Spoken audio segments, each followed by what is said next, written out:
He serves as a professor of theology, senior professor of theology at the Pontifical Catholic University of Argentina in Buenos Aires. He's worked with CELAM over the years. He's also currently serves on the Vatican's International Theological Commission. And the format of our evening, we're going to introduce Father Galli with a few comments from my colleague and colleagues Hosman Ospino and Raphael Luciani. Raphael and Hosman will help place his work in context and give us, prepare us in a sense to have a proper appreciation of the kind of creative work that Father Galli has been doing. My colleague, Professor Hosman Ospino, born in Colombia, did his PhD. I'll be brief since we have 3 introductions. PhD in theology and education here at Boston College. Indeed, I was privileged to teach Hosman, and he has gone on to make me famous as one of my students. He and his wife Guadalupe are the proud parents of William and Victoria. He's been the principal investigator in 2 major studies.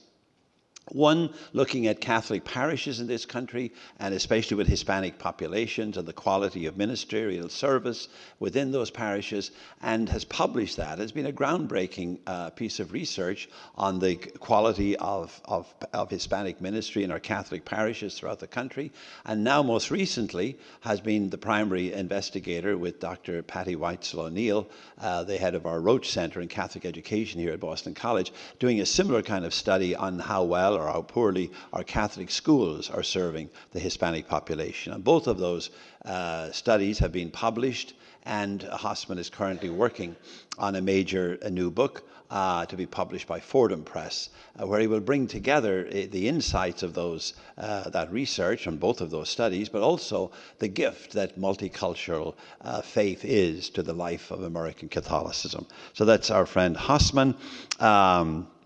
And then Professor Raphael Luciani, visiting professor here at Boston College, and just a great gift to us.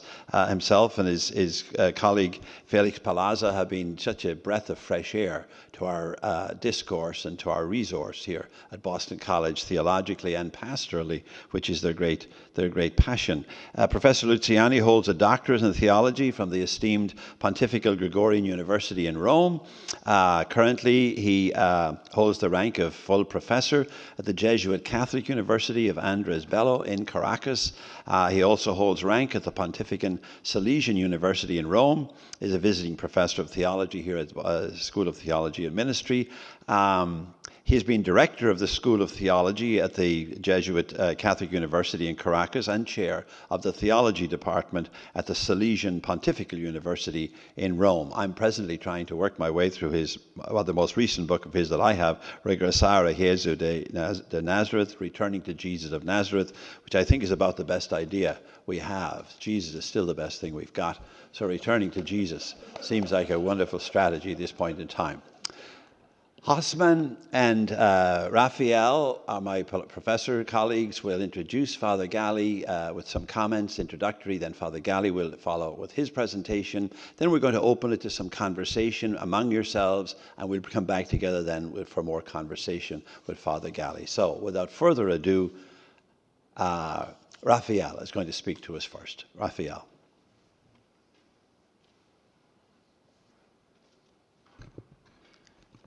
Thank you so much for the invitation, and it's an honor, and so happy to be here with you. I would like to share 3 ideas to frame the pastoral and theological option of Pope Francis, which is very interesting because we are in another culture, and to know his framework, theologically and pastorally, will help us to understand where he is leading the church to. So a first point, brief point, it's a theological or pastoral option of Francis. A second point, popular and relational, but not populist. And a third point, a missionary discipleship conversion in light of Aparecida. So the first point. In Evangelii Gaudium and in the discourse he delivered during his trips to South America, the Pope made clear his theological pastoral option. A special interest is also to see his role during the Aparecida document, that is the 5th General Conference of the Bishops of Latin America and the Caribbean. As regards its theology, the Pope's option draws its initial inspiration from the theology of the people, which was one of the several types of liberation theology developed in Latin America in the wake of the Council. And as regards to its pastoral approach, his option finds its origin in the renewal process impelled by the popular pastoral ministry that was proposed by the Argentine bishops when they met in San Miguel in 1969, trying to adapt the conclusions of the Second General Conference of Latin American Bishops in Medellin, Colombia in 1968. Influenced by the Argentinian theologians Lucio Hera and Rafael Tello, Francis understands the pastoral ministry and theology must form a unity. And faithful to Latin American theological method, the Pope understands that praxis always comes first and that theological reflection follows as a second step. As he states in Laudato Si, theological and philosophical reflections on the situation of humanity and the world can sound tiresome and abstract unless they are grounded in a fresh analysis of our present situation. A second point is something that I've heard a lot, especially in the US, stating that the Pope is a populist and not popular, and the word popular and people has many different meanings here. So it's important to know what people popular means in our context. The theological perspective that appears in the teaching of Francis is not a populist one. Rather, it responds to the world of popular reality. That is, the lived experience of the poor people, and I say together poor people because it's not only the individuals, but as a common subject or communal subject, el pueblo. In agreement with the Latin American theologies of liberation, he understands that, quoting Evangelii Gaudium, the option for the poor is primarily a theological category, not a sociological or political one. Because, and he says again in the Evangelii Gaudium, this is very interesting, the kingdom of God as proposed by Jesus is not about living a private religion or an intimate liturgical relationship with God, which is very typical in our contexts, reducing the religion to a very intimate and a private and especially a liturgical experience. But about creating, and this is very interesting for our culture again, creating interpersonal bonds. I find this very impelling into our postmodern societies. Interpersonal bonds, where there are family, fraternity, peace, justice, and dignity for all. Because God redeems, as remembering also the Evangelii Gaudium, not only the individual person, but also the social relations existing between humans.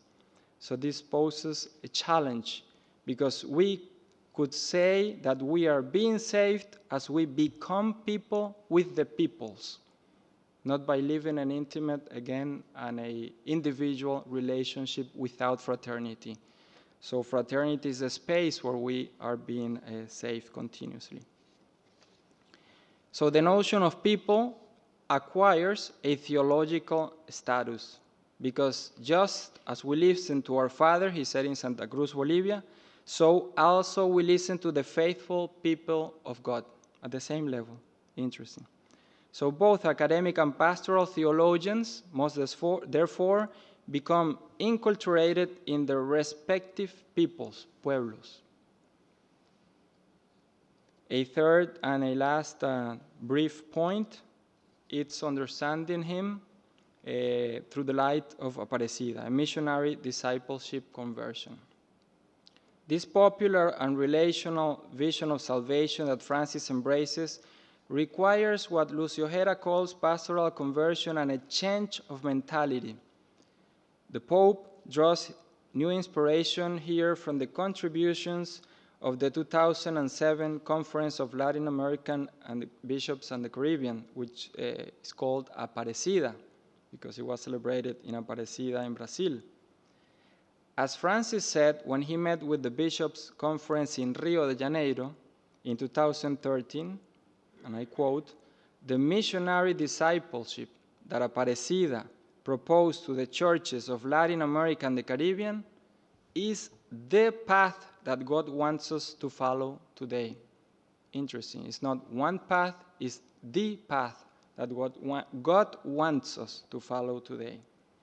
This approach responds to a theology of historical salvation which holds that the condition for salvation is not being Christian, but being human, because Christian praxis is first and foremost being neighborly, something that we forget a lot in our daily living, being neighborly. Such an approach embodies a mystical fraternity that requires of us an ethical connection with reality and an intimate and personal contact, and then I quote Evangelii Gaudium too, with the homes and the life of the people. We sometimes talk a lot about a person from a different culture than ours, but we have never maybe been in a personal contact, have a personal friendship with someone different than ourselves or our common culture. So our theology and the life of the church is like this framework that permits us to understand where his papacy wants to take the church.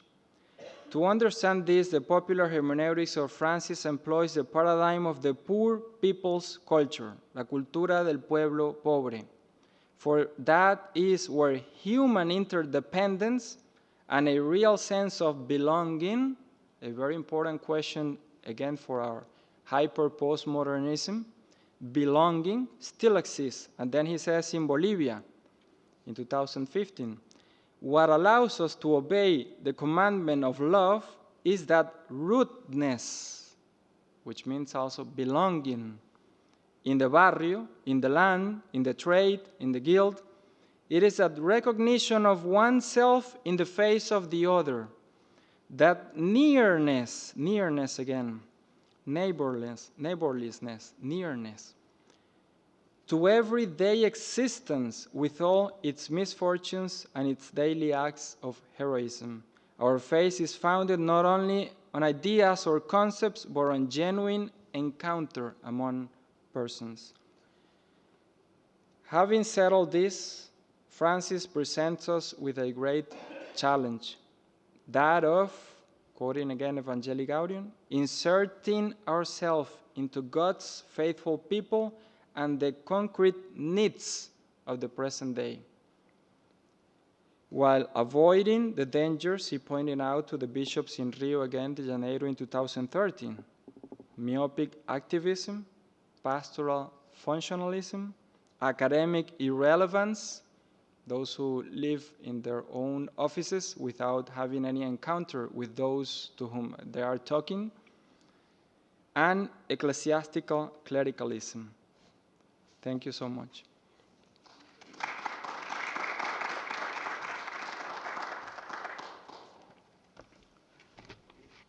Thank you, Rafael, and what a wonderful moment for us to be in conversation about Pope Francis's intellectual roots and how his pontificate and vision are inviting us into a new way of embracing the identity, the Catholic identity in the 21st century. I want to entitle my brief remarks in anticipation to Father Galli's lecture, Welcoming the Vision of Pope Francis in the United States of America through a Latino-Latina lens. A new paradigm shift is taking place in the United States, and all we have to do is just look around in our churches, our communities, universities, pastoral centers. Something's happening. Demographic changes, cultural changes, ecclesial changes. We in the United States have welcomed the 21st century in the middle of a paradigm shift that is inviting us to be church in a new way, inviting us to embrace Catholicism and the Christian tradition in a new way. And how important it is that someone from the South, Pope Francis, has become the new leader of the church, someone who in the United States is perceived as a Latino pope, not just a Latin American pope, but as a Latino pope. Pope Francis is highly regarded by nearly half of the Catholic Church in the United States. 43% of all Catholics in this country are Hispanic, and Pope Francis is regarded as one of our own, someone whom we understand, who understands our roots, who understands our spirituality, who understands, and not only he understands who we are, but we understand where he comes from.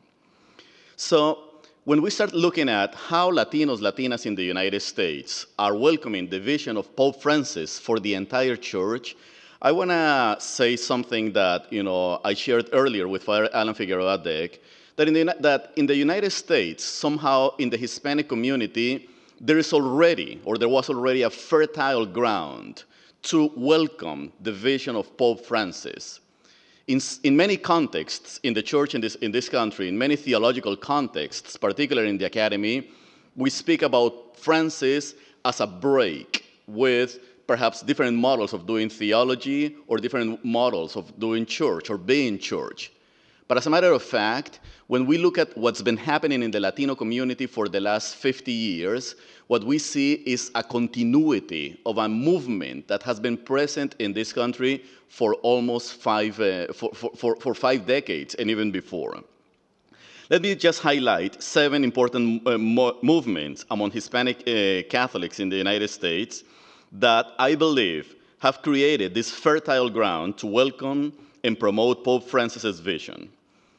Number 1, Actus, the Academy of Catholic Hispanic Theologians of the United States, which was founded in 1988, and one of the founders is actually sitting right here.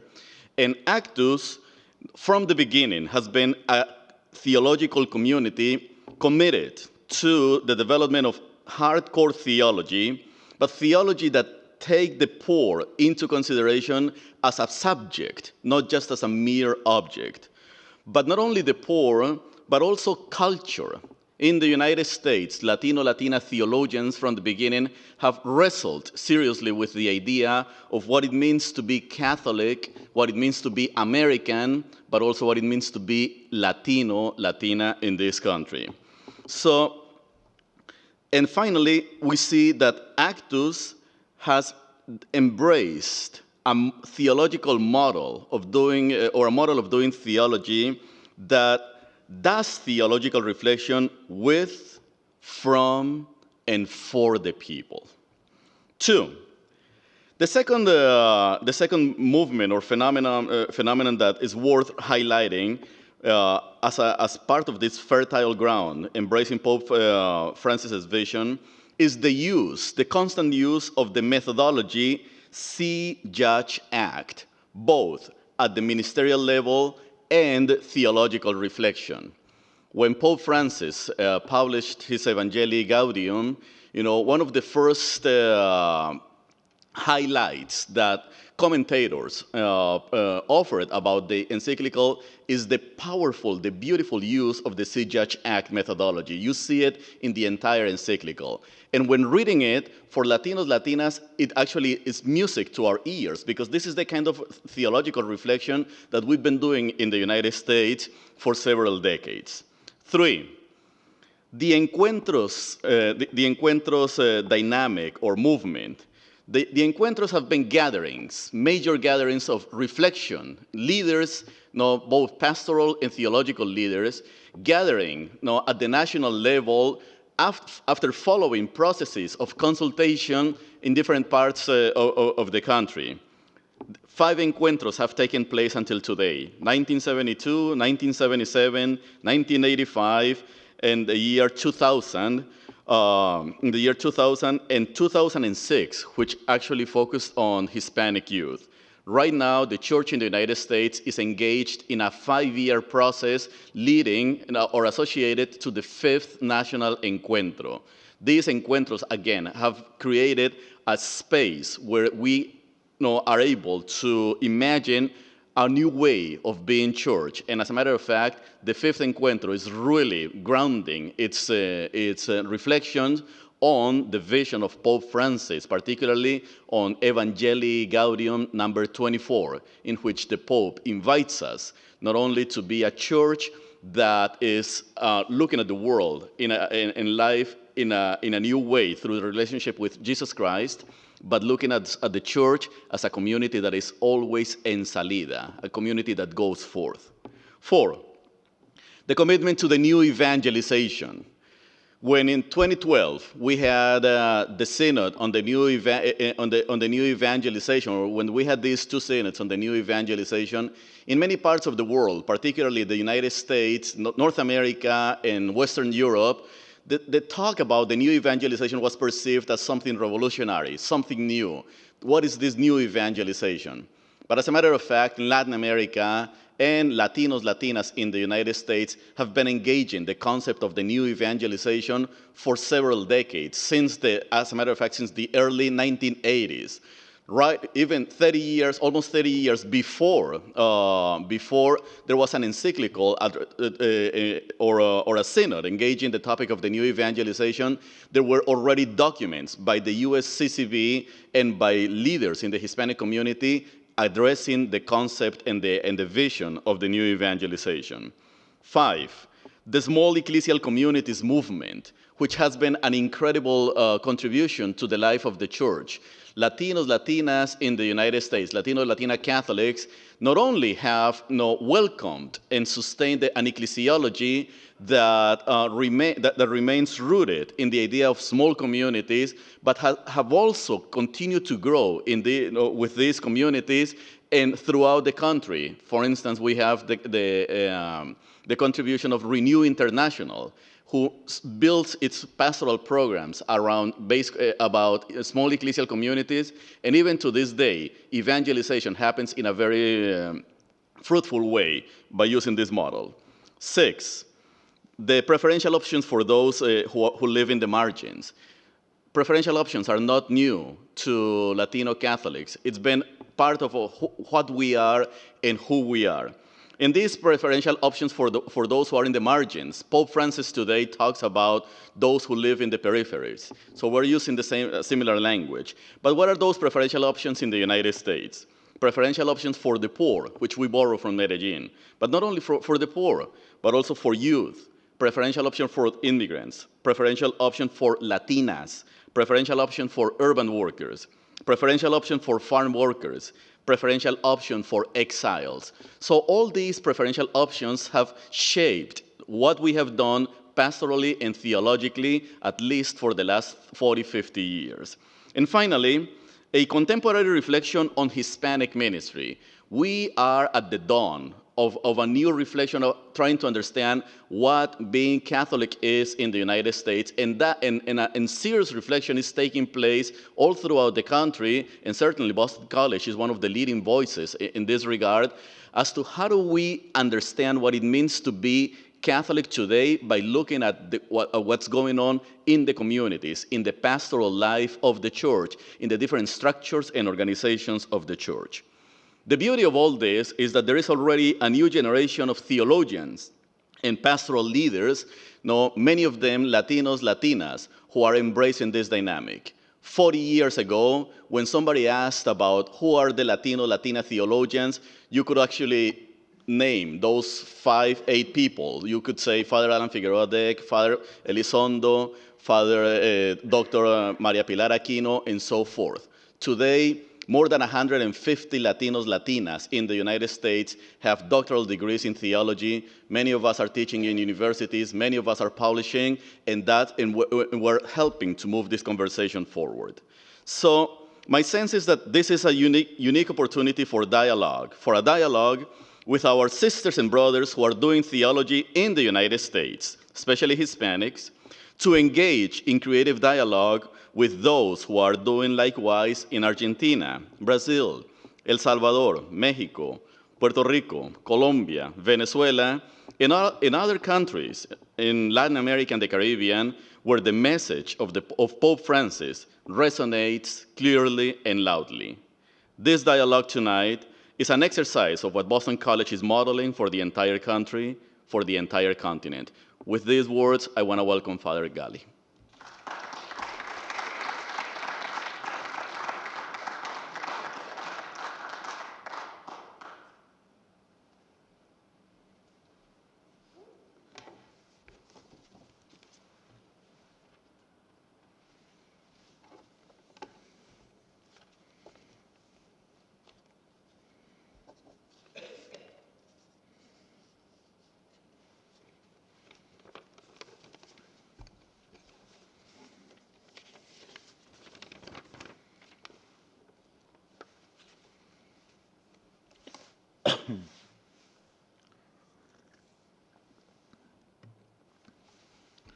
Dear friends, good afternoon.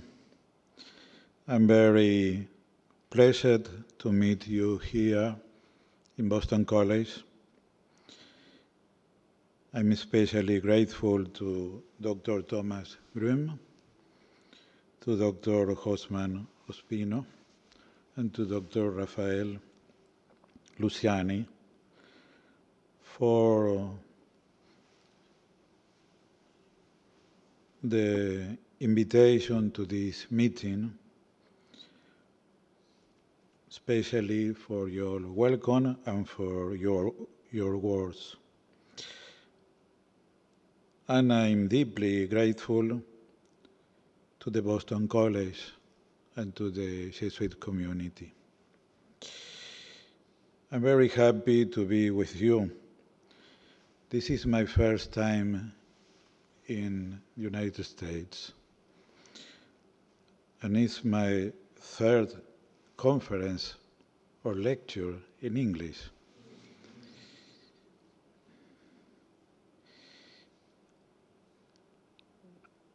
This is my first spring in Boston.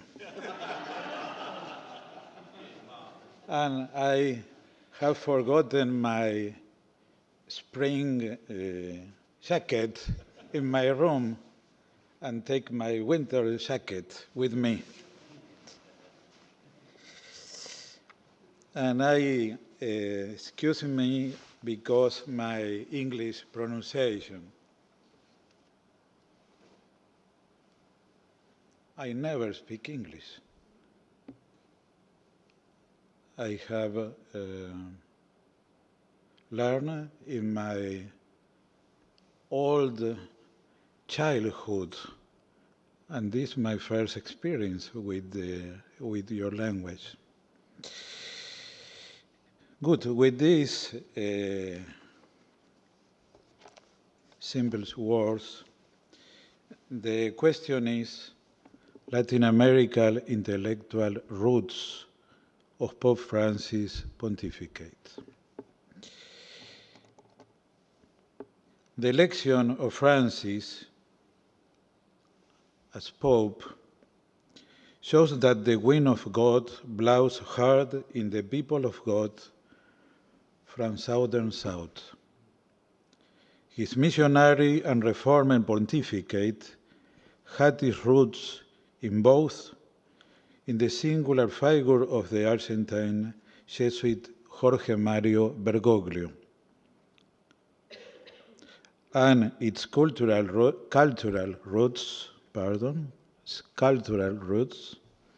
in the Latin American Church and in the missionary project of the Conference of Aparecida. It is understood better if the Jesuit spiritualities Francis is known. The Holy Founder Ignatius Loyola and Pedro Fabro, the history of the Society of Jesus in Latin America and in the Guarani missions, and in the post-conciliar time, his authors and readings. This line we can see in the interview that the Jesuit Antonio Spadaro, director of the La Civiltà Cattolica, did to Francis 2 years ago. But Francis is better understood if we know the Church in Latin America speaks in Aparecida, and the incipient but promising Argentine theology in the post-conciliar stage. Francis is a pastor, and is a pastoral theologian. We say un pastoralista. Before becoming bishop, being rector of Colegio Máximo in Argentina, he founded and was the first pastor of St. Joseph's Parish in San Miguel, where he promoted the barrios evangelization. At the same time, he taught pastoral theology and spoke about exhortation Evangelii Nuntiandi by Blessed Pope Paul VI in the Faculty of Theology in the Colegio Máximo. So we cannot disqualify him saying that he is not a theologian. Theology is not only a systematic reflection or a systematic theology. It is, but also a pastoral and spiritual theology. I will expound Latin American roots of Pope Francis, including historical, cultural, spiritual, theological, and pastoral source. The speech will have an undulating rhythm between the profile of Pope Francis and his framework, his Latin America framework. The itinerary will follow 6 steps or points. Latin America, our church, our pastoral theology, the message of Aparecida, the theology in Argentina, and the synthesis of Francis, church in missionary conversion. I especially appreciate the words of Rafael and Josman about this theme. First, Latin America. Latin America is located at the crossroads between North and South, between East and West. Our region belongs culturally to Western world, both traditional and modern, and also is part of the South, marked by poverty and inequality.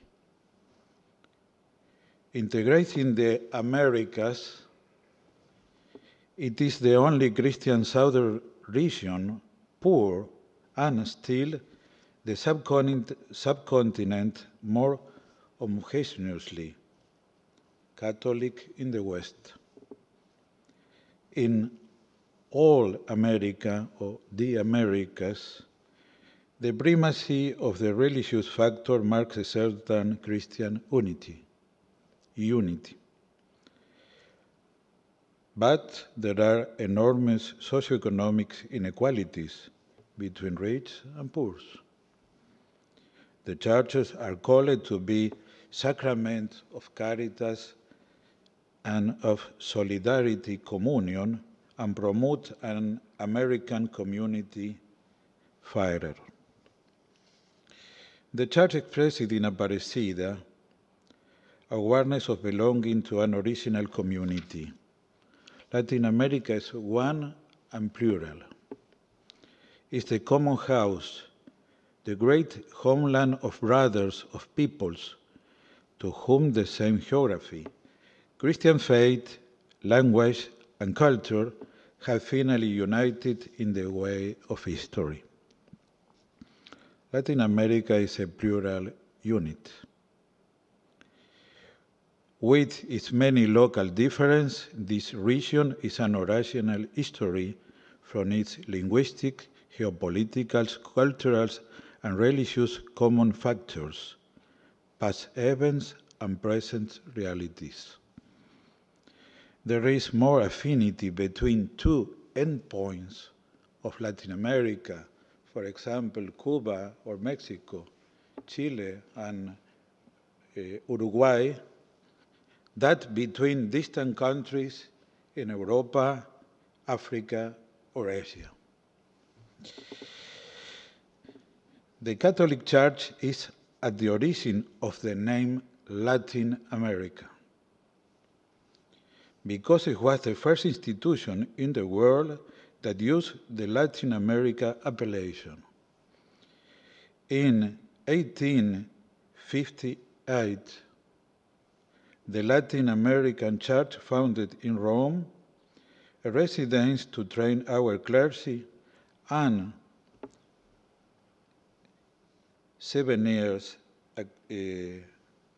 after, this college, Latin America Pius College. In 1899, the Pope Leo XIII met the first Latin American Plenary Council. In the last century, 1949, in Mexico, was published the journal Latin America by the Jesuits, which linked thinkers like José Vasconcelos or San Alberto Hurtado in Chile, or Monseñor de Risi in Argentina. This name unites us with all American people, including those with other cultural backgrounds, but distinguishes us from the Latin root, from who has Anglo-Saxon root. We are brothers with different traditions and cultures. But we have heard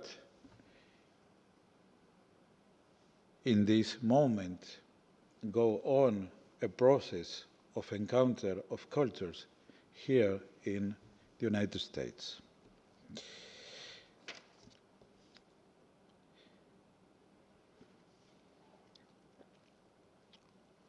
The Latin America culture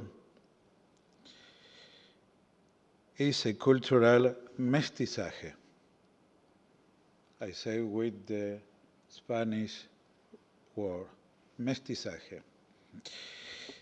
Bergoglio has spoken about India's Baroque, el barroco indiano, o el barroco jesuita, taking an expression of Venezuelan Mariano Picón Salas, who paints us with an original color among other cultural matrices.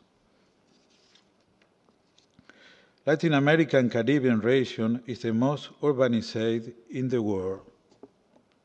8 of 10 persons live in urban areas, most in periphericals, barrios.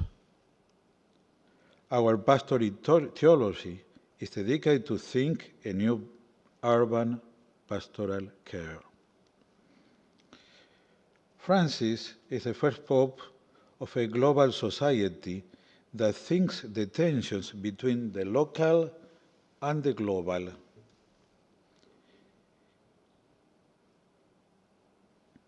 In my book, God Lives in the City, I show that Bergoglio was the first Archbishop of Buenos Aires, fully urban. In 1936, when he was born into a family of Italian migrants, my city had 2,411,000 inhabitants. Today, the metropolitan area exceeds 13 million of people. Francis is the first pope born in a big city of the 20th century. 2, the Latin American Church. Our church lives in a kairos because a son of this church, Latin American and Latino, and Argentino, is the successor of Saint Peter. The Holy Spirit blows where it wills and has blown as strongest of wine. South wind blows. Francis was chosen when war peripheries were in the heart of the city, of the church. He represents the arrival of the South at the church heart, and he showed it, for example, in the United States, the global South in the world. With Francis, Latin American Church complete their entry into world history. A friend of Bergoglio, the Uruguayan historian Alberto Metol Ferré, in 1973 wrote, I quote, "What does the Church in Latin America will have a huge role in the Third World. And while Latin America will decisively influence the destiny of the Church in Europe, and Latin America and the Church have a great chance, and I believe that through our Church happens somehow the chance of the world Church." This was written in the year 73. The chance of the Church war, renewal passed through Latin America, and that burdened us with a grave responsibility.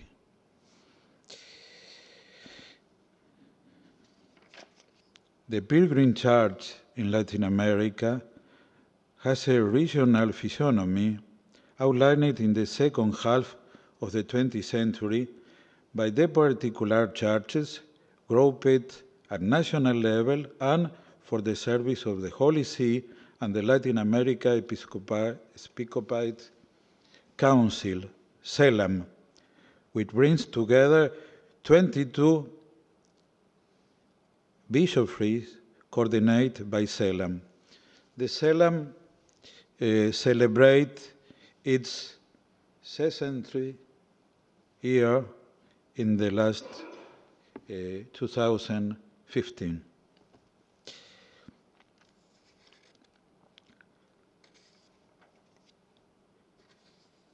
The Church in Latin America picked up the teaching of Paul VI in his exhortation Evangelii Nunciandi, and also his teaching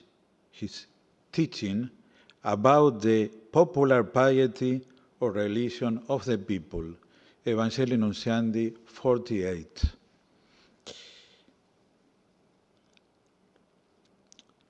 Latin American Church and Pastoral Theology contemplates the mystical heart of the pilgrim people of God among the poor of our peoples. I agree with Raphael and his words about this theme.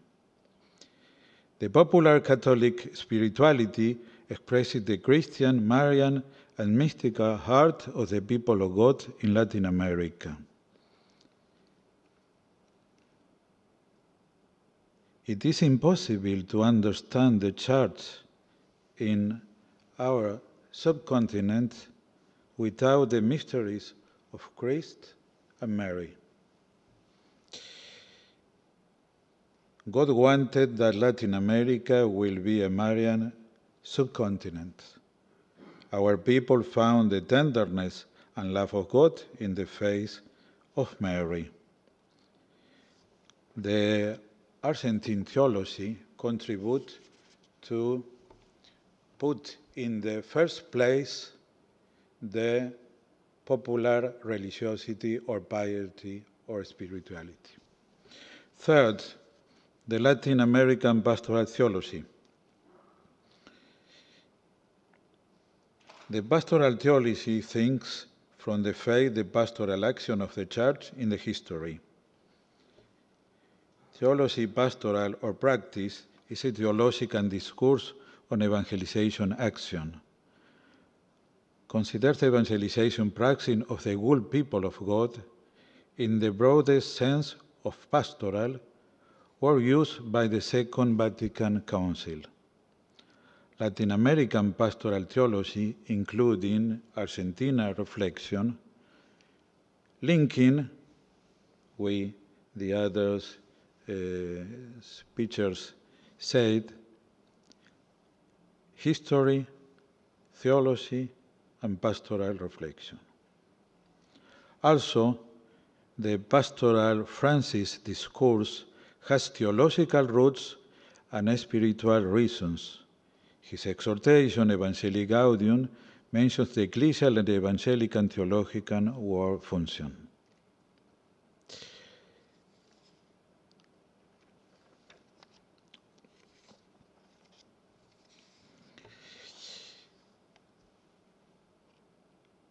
The Church in Latin America have many pastoral values. For example, the richness of its popular piety, its sense of release, the integral sense of release, the struggle for human dignity, an affective and symbolic culture in the life of faith and his transmission, the strength of the option for the poor, the subjectivity of the particular or local churches, and the organic pastoral projects, the multitude of small ecclesial communities, comunidades de base o comunidades cristianas, biblical animation of pastoral care, and a missionary dynamic ad intra and ad extra. But the Church in Latin America must continue along the path of conversion, recognizing their sins and infidelities to the gospel for the grace of developing the potential of personal and community missionary holiness. 4. The message of Aparecida. I have 10 minutes, no? The theme of the conference of Aparecida was formulated in a phrase, disciples and missionaries of Jesus Christ, so that our peoples have life in Him, in Christ. And a motto, I am the way, the truth, and the life.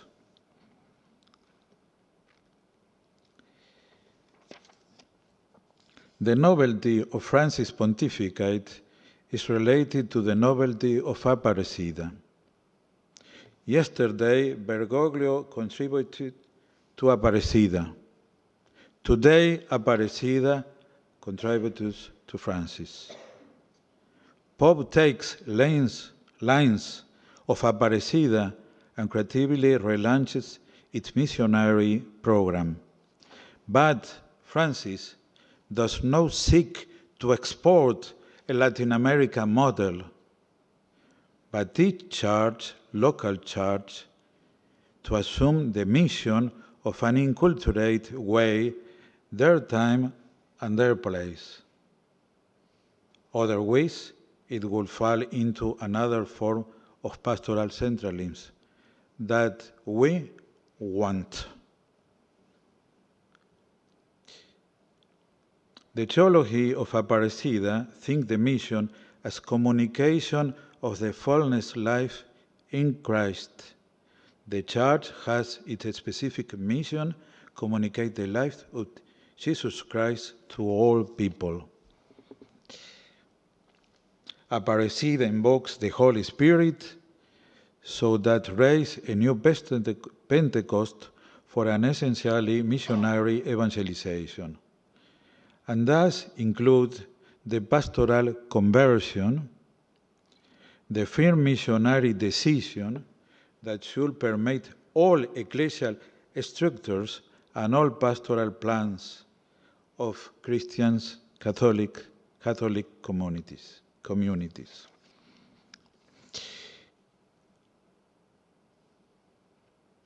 The Latin American Church in Aparecida expressed a missionary movement arising from the nature of the Pilgrim Church on path of renewal, conversion, and evangelization to the kingdom of God. Francis take this important line of a missionary church in his pontificate. Aparecida is a synthesis of Latin American pastoral theology and one of the strongest roots of pastoral thinking of Pope Francis. In his exhortation, Evangelii Gaudium, Pope cites 20 times the document of Aparecida. With his pontificate, the dynamics of missionary conversions promoted by the Latin America periphery makes its contribution to the reform of the whole Church. This confirms what said by Yves Congar in the year 1950. Many reforms come forth from the peripheries. A little word about the theology of the people and of the people of God that we have together heard. Pope Francis said that he likes the image of the Church as the holy, faithful people of God. It is the definition that he used more and is taken from number 12 of the Constitution Lumen Gentium. The novelty of his pontificates include a small novelty of wider dissemination of our Argentine theology. Theology of the people of God. Francis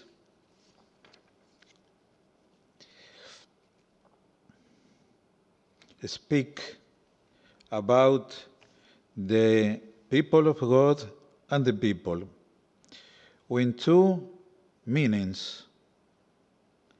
In the chapter 3 of Evangelii Gaudium, he spoke about the Church as the pilgrim people of God in history and incarnate in cultures. And in the chapter 4, he develops 4 principles that help us to build a culture of contact in social life. And then he spoke about the people, the civil or civilian people. That is the two meanings that the Argentine theology speak about the people. The Church as people of God, the society, the human society, as a people with history, culture, and destiny. The two meanings of term people, you can think in your North American experience. If you say the American people or the American dream, think of the American people. If you speak about the people of God, of the God's people, speak about the Church of God, the Church of Christ. In his pastoral visit to United States, Francis used both meaning depending on their partners. Addressing the members of the Church referred to the holy people of God. To expose members of Congress referred to the cultural values of the nation, recalling four great figures whom he called four representatives of the spirit of the American people: Abraham Lincoln, Martin Luther King, Dorothy Day, and Thomas Merton. These two meanings of people are two meanings that Pope Francis developed in his magisterium or teaching.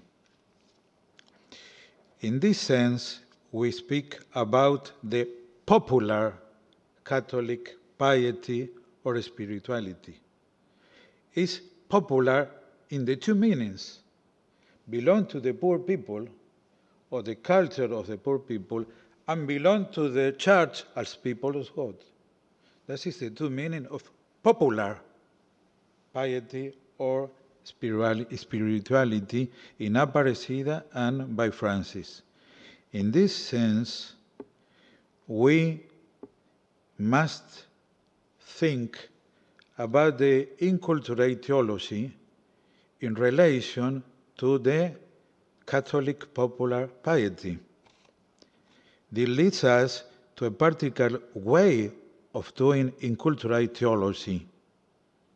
The relationship between the sensus fidei, popular piety, listening to the people, and the reform of the Church are ways that we must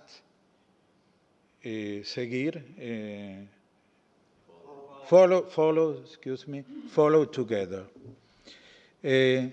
Finally, sixth point. I have 3 minutes. Thank you, and I apologize because my English language.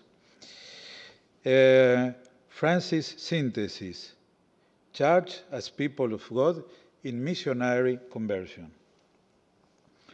Francis' Pontificate is a new beginning of reform promoted by the Vatican II.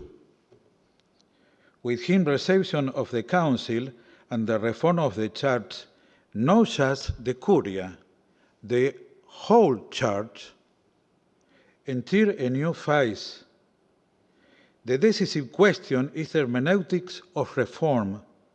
Pope Francis is interested in continuity, certainly, but I said particularly continuity of conciliar reform.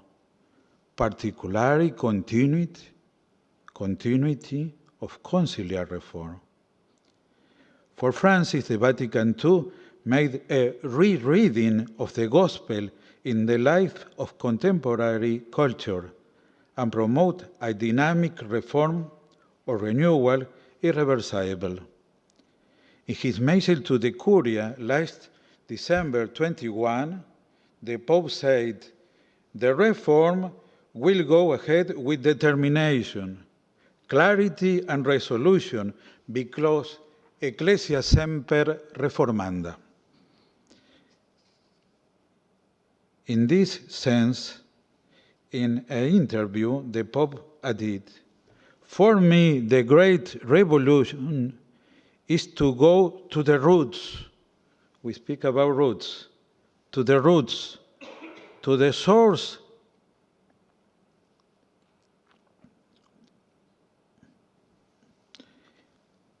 To go to the roots, to recognize them and see what those roots have to say today. Is the two meanings of reform or renewal. Ressourcement, by the return to the sources, and aggiornamento, by updating. The double meaning there is for him, reform is perceived. The pastoral conversion is a permanent movement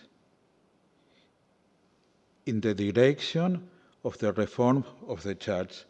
I can speak about this because in October, with Father Antonio Spadaro, we have organized a meeting, a congress, about the reform of the Church in La Civiltà Cattolica, with 30 theologians, historians, canonistic and pastoral theologians. And the lectures and the papers of this Congress will be published by Queriniana in the collection of contemporary theology in 2 months. In this sense, the reform is missionary conversion, but is personal, community, and structurality.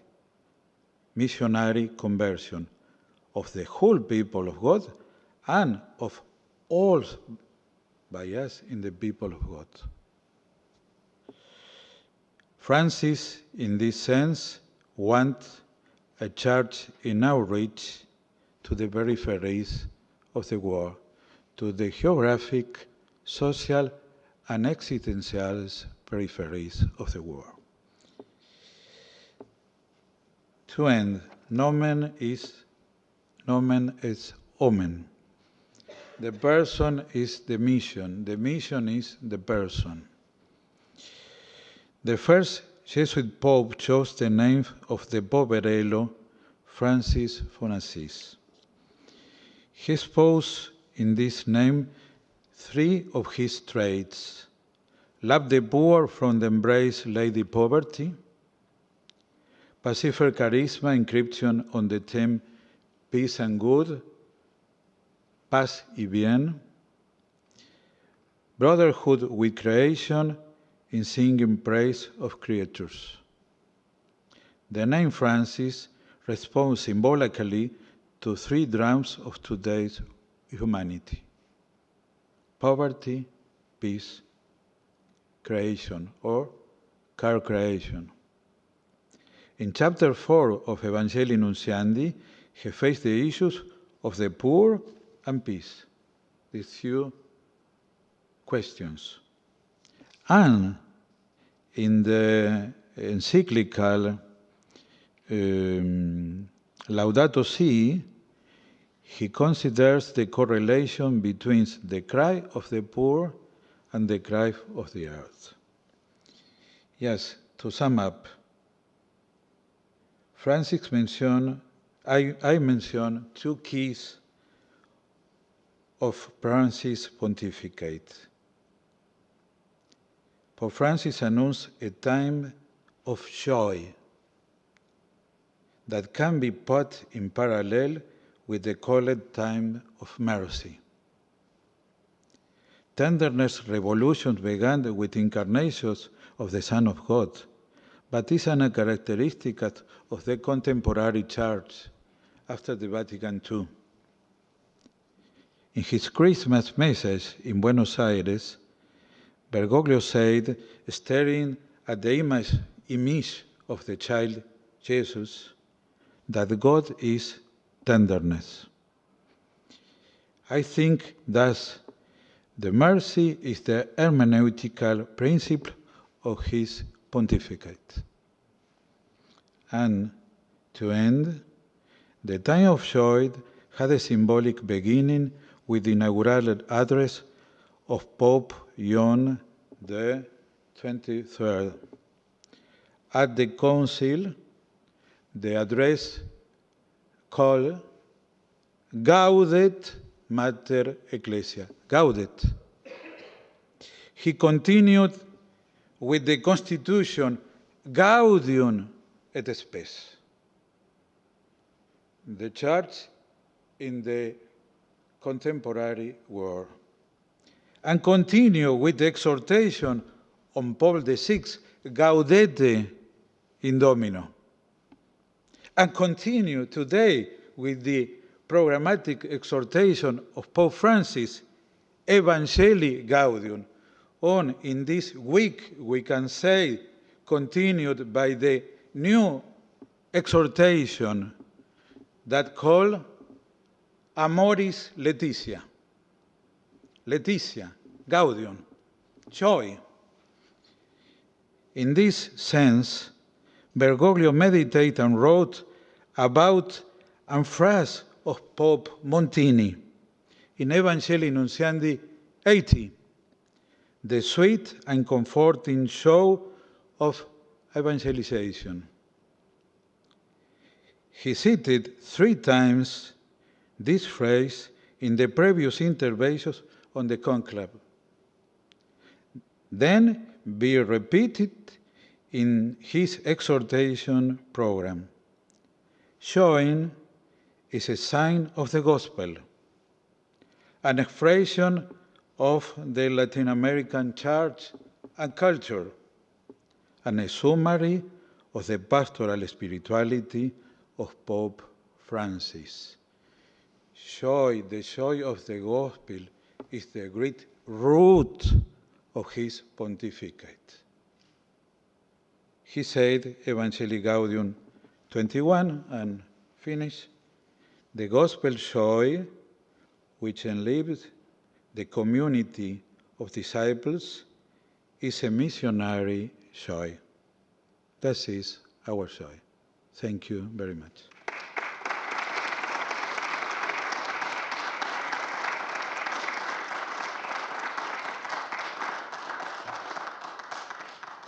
Muchas gracias, Padre.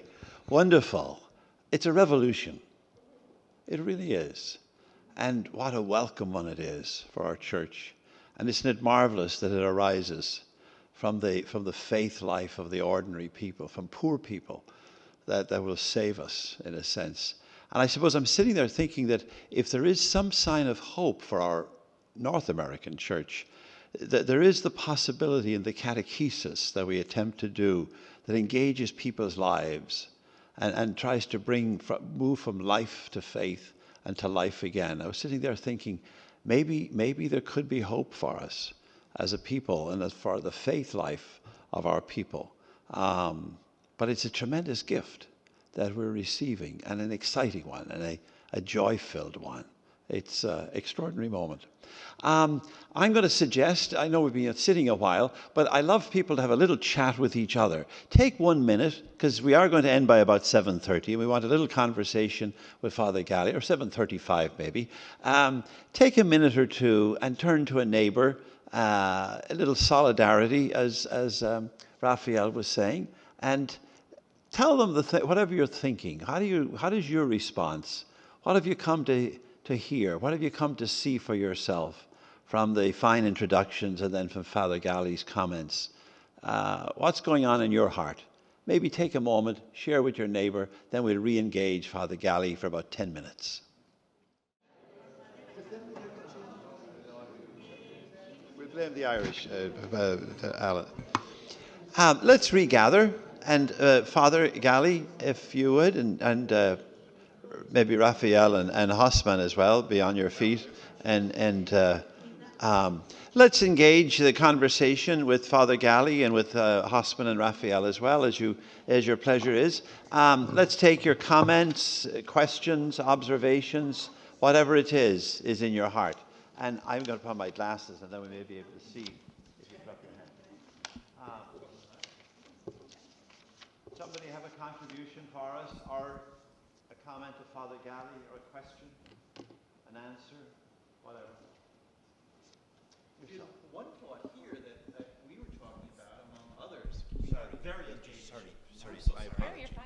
Yeah, one thought that struck us, and we got very engaged very fast, is that sometimes someone can say something where we think we hear one thing and they're actually saying another. Popular, popular. When someone hears Pope Francis in Spanish, en español, they understand that he's speaking about all the people, which most emphatically includes the poor, el pobre. But for us as Norte Americanos or Irish Americans, popular never means we're talking about the poor people. It's not there. So sometimes there are dimensions to popular speech that will have to be re-evangelized for us to have a raising of consciousness. Another comment?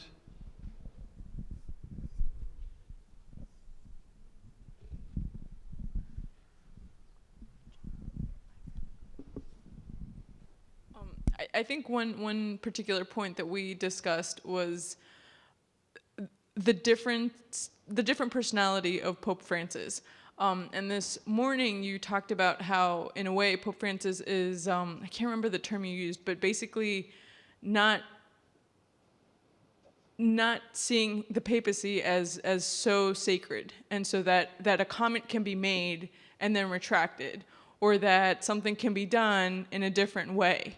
And that this is revolutionary. It's showing that the Pope is a human person who can make mistakes or who can decide to do things in a different mode. And I think that for folks who have seen the papacy as this untouchable, completely infallible thing can be a little scary. But if you know the Hispanic Latin American culture, you know that it just is. You speak up, you make comments, you can retract. It's very engaging. It's more about just the direct communication than the very precise. Everything needs to be perfectly planned out before it's done. And so, I think having that in mind could potentially take away a lot of the fear that I think folks have with regards to Pope Francis and what is he doing and why is he doing this. And in a way, he's just being Latino. He's being, which is a beautiful thing. It's a beautiful culture. I mean, it's one that's very open, very eager to engage, very eager to have the encuentro. And I think it's a beautiful thing that's missing sometimes here in the United States in this context. Thank you. Great point. I actually have a question from. Please. Oh, great. No, go ahead. We're taking. My question is very Maybe we get you the microphone. Oh, sorry. Go ahead, and then Hobbs. So, Professor Galli, a pleasure to have you here, um placer tê-lo acá. A simple question, although you're not a Jesuit, aunque no seas un jesuita, pero lo conoces muy bien, a little bit of the Ignatian spirituality of Pope Francis, un poquito de la espiritualidad franciscana de Francisco con tus ojos.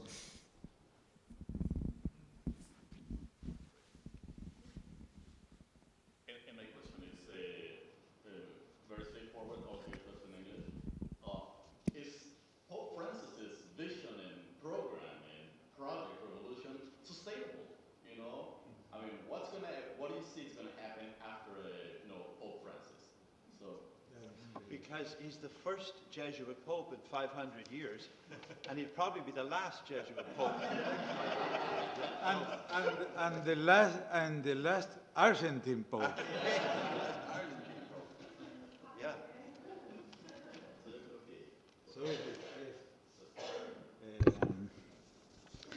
Thank you very much for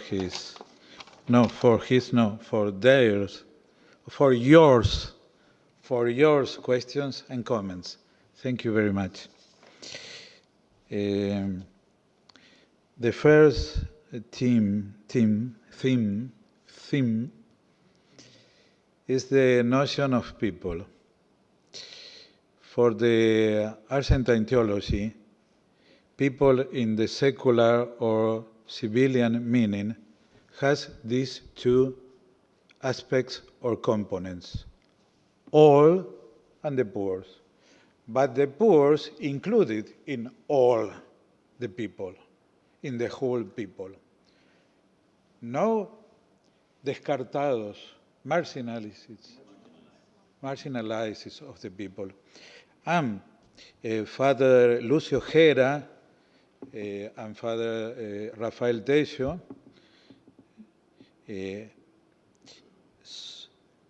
have spoken about the poor as or like the heart of the people.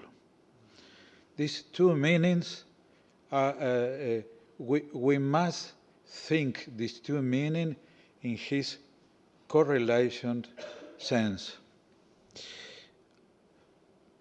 That is one of the reasons because the Pope speaks about a poor church and a church to the poor or for the poor.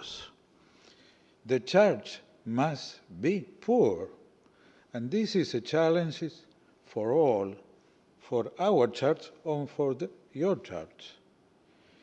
That means that all should be or must be in the church as in his own home.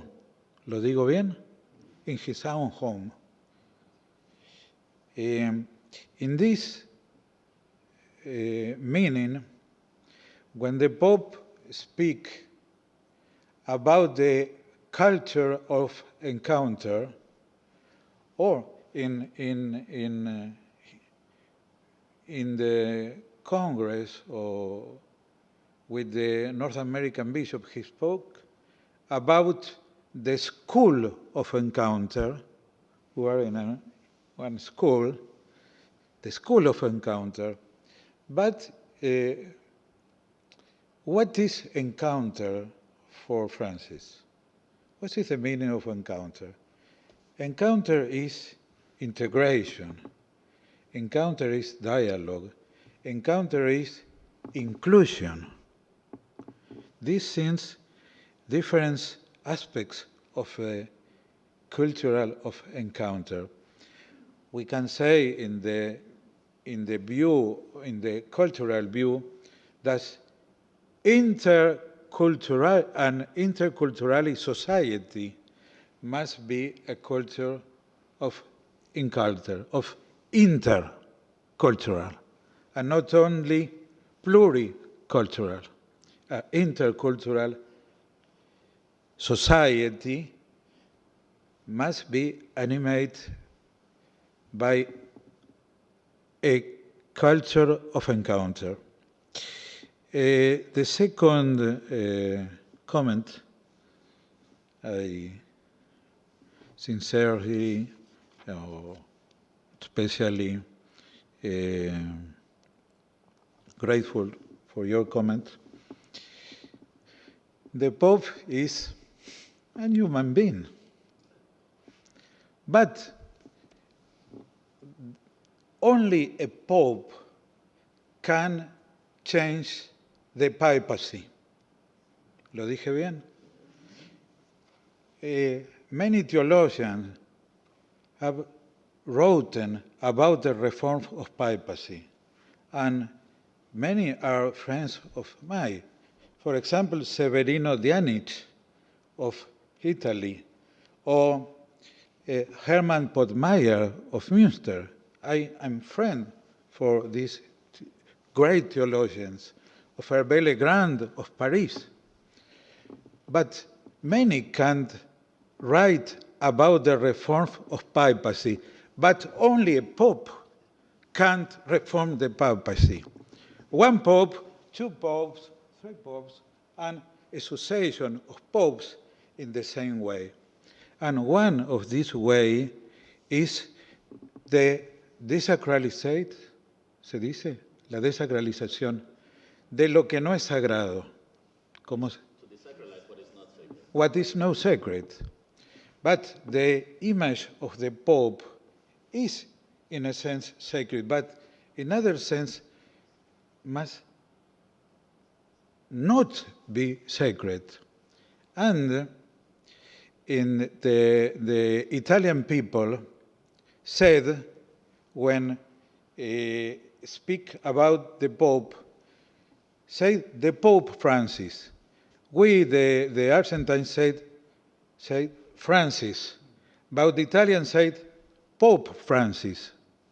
But say Pope Francis is like I, se dice, o me, like me, is one of us, is us, is like us. And this is a revolution in the vision of the papacy. And in this sense, I think that we must say thank you very much to Pope Benedict, because we have frequently sede vacante, ¿cómo se dice? Vacancy, the Holy See, because a Pope dead or is died. But with the resignation of Pope Benedict, we have sede vacante because comienza a morir, start to end a wave of the Pope. No ha muerto un Papa, ha muerto o ha comenzado a morir, a cambiar una forma de ser Papa. Y el Papa puede equivocarse, ciertamente. Y esto es bueno para la Iglesia. Y que el Papa predique los días de semana, ¿quieres traducirlo? Que el Papa predique los días de semana. Thank you. With Pope Benedict's resignation, no, so what we find ourselves is not at a point in history in which, a pope dies and then there's a vacancy, but what's dying this time is a way of being pope. So in a sense, Benedict has opened a new path. Además, el Papa Francisco transmite la fe como los latinoamericanos y latinos transmitimos la fe. Es una transmisión a través de una cultura afectiva de la fe. Y esto ayuda a sentirlo como un hermano entre los hermanos. Pope Francis shares the faith and lives out the papacy like Latin Americans do, with emphasis on the affective and the relational. And that's what allows us to perceive the papacy in an entirely new way. The few last questions. The Francis spirituality. Yeah, first, he has an Ignatian and Jesuit spirituality, and this is clear. For example, he pray and at morning and at afternoon with the Ignatian method of praying. But that is an important aspect that who know the Pope, we are witness of his spirituality, that he is a man of God, because he take his decisions in the praying, in the climate of the praying. The pray, ¿está bien? The pray is the framework of his important decisions, but is the framework of the discernment, ¿se dice? Discernment of the great decisions for the Church. But Franciscan spirituality, I think that there is a parallelism between Pope John and Pope Francis in many aspects or points, topics. For example, the two popes began his pontificates with a visit to the presos en una cárcel. To the prisoners in a jail. Pope John to the prison Regina Coeli, and Pope Francis in the Holy Thursday with the washing foods. But Pope John said 1 month before the council, in the poor or